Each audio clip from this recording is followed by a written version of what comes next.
Guys, तो कैसे आप लोग बताना चाहूंगा आज जानते हैं रिटर्न ऑन एसेट क्या होता है। तो स्टॉक मार्केट में आते हैं ना, बहुत कुछ सीखते हैं, बहुत कुछ जानते हैं। फिर उसके बाद लगता है कि हमें जब अगर जानते हैं सारी चीजें तो उसके बाद एसेट्स क्या होते हैं, लायबिलिटीज क्या होती है। बट एसेट्स एंड लायबिलिटीज जब हम पावर सेक्टर में या फिर एनर्जी सेक्टर में या फिर हम नॉर्मल सेक्टर आईटी सेक्टर में देखते हैं तो कुछ डिफरेंट होता है, राइट। क्योंकि जब हम पावर सेक्टर एनर्जी सेक्टर में देख रहे होते हैं तो हम कहते हैं जितना प्लांट होगा कंपनी का, प्लस प्लांट कितने लॉन्च हो रहे हैं, कितने आने वाले हैं, कितने भी हैं, कितने बंद हो रहे हैं, सारी चीजें देख के हम उसको निकालते हैं। प्लस उसको एसेट निकालने के बाद फिर लायबिलिटीज उस तरीके से देखते हैं, करंट अभी कितना चल रहा है कंपनी के ऊपर, लोन के लिए कितना कंपनी का बोरोइंग है, कितना चल रहा था, कितना आने वाला है अभी तक, कितना नहीं है कंपनी के ऊपर लोन लायबिलिटीज एंड कितनी आने वाली टाइम पे होने वाली है आफ्टर 1 ईयर। तो ये सारी चीजें हम चेक करके चलते हैं ऑल कंपनीज की। बट ये चीज बैंक में लागू नहीं होता, क्योंकि बैंक में वो चीज अलग होती है। बैंक तो लोन नहीं देता है लोगों को, तो लोन अगर बैंक के पास है तो दैट्स व्हाई वो चीजें कैसे पॉसिबल हो पाएंगी कि वहां पे उसको लायबिलिटीज है उस चीज की, राइट। तो यहाँ पे क्या होता है, कैसे होता है, यहाँ पे एसेट क्या होता है, लायबिलिटीज क्या होती है, बैंक किसके ऊपर वर्क करता है और बैंक के लिए ऐसा कौन सा रेशियो है रिटर्न ऑन एसेट जिसके ऊपर उसको इतना 1% चाहिए या फिर 2% चाहिए या फिर 5% चाहिए, कितना ऐसा होना चाहिए परसेंटेज जिससे कि उसके लिए सही है और उस बैंक में हम इन्वेस्ट कर सकते हैं उसको एसेट मान करके। तो नो इशू, चलते हैं अपने वीडियो पे और जानते हैं बेसिकली कि क्या होता है रिटर्न ऑन एसेट। देखो पहले रिटर्न ऑन एसेट क्या होता है। मतलब मानो एक XYZ हमने बैंक खोला या फिर XYZ एक बैंक है, बैंक ने अपना रिटर्न ऑन एसेट दिखाया 1% का, तो वो कैसे काउंट होगा?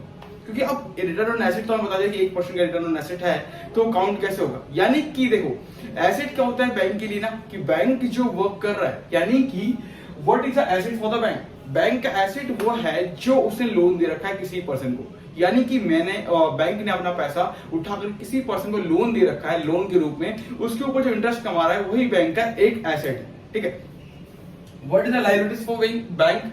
बैंक की लायबिलिटीज वो है जो बैंक ने डिपॉजिट ले रखी, यानी कि जितने ज्यादा डिपॉजिट्स हैं सारी बैंक के पास, लाइक फिक्स डिपॉजिट है एंड और तरीके की सारी चीजें, तो वो सारे बॉन्ड्स एंड डिपॉजिट्स वगैरह जो हैं वो कंपनी की एक बैंक की लायबिलिटीज है। यानी कि मान लो कि डिपॉजिट अगर बैंक के पास 1000 रुपए है, ठीक है, और इसमें अगर दो ही बंदों ने इस 1000 रुपए को सबमिट किया है, यानी डिपॉजिट सिर्फ 2 बंदों के हैं और इसमें आपका जो है डिपॉजिट 2 बंदों के 1000 रुपए 500 रुपए 2 बंदे ने दिए, तो यहाँ पे डिपॉजिट जो ज्यादा है इसके वजह से बैंक के ऊपर लायबिलिटीज ज्यादा होगी। बिकॉज क्योंकि मार्केट में बैंक ने क्या किया, 1000 रुपए उठा करके उस बैंक को ने यहाँ पे अपना लोन दे दिया, लोन देकर के अपने एसेट्स को बढ़ा लिया।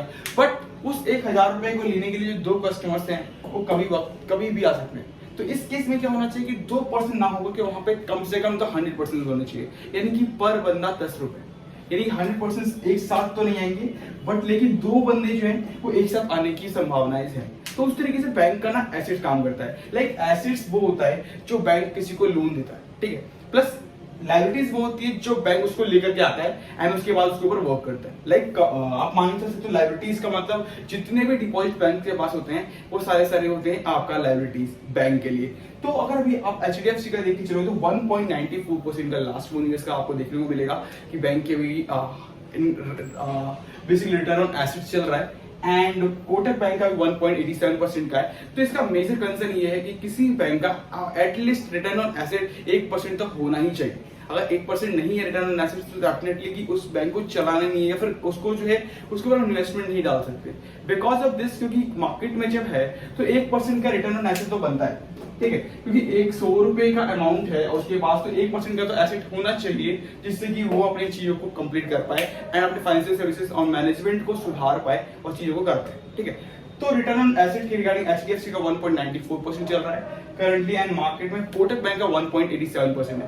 वीडियो अच्छी लगे तो लाइक कर लीजिए, शेयर कर लीजिए। Thank you so much guys, मिलते हैं नेक्स्ट वीडियो में और जानते हैं कि पैक क्या होता है, PEG क्या होता है स्टॉक मार्केट में एंड सारी चीजें डिटेल्स। तब तक के लिए इजाजत दीजिए, बाय बाय।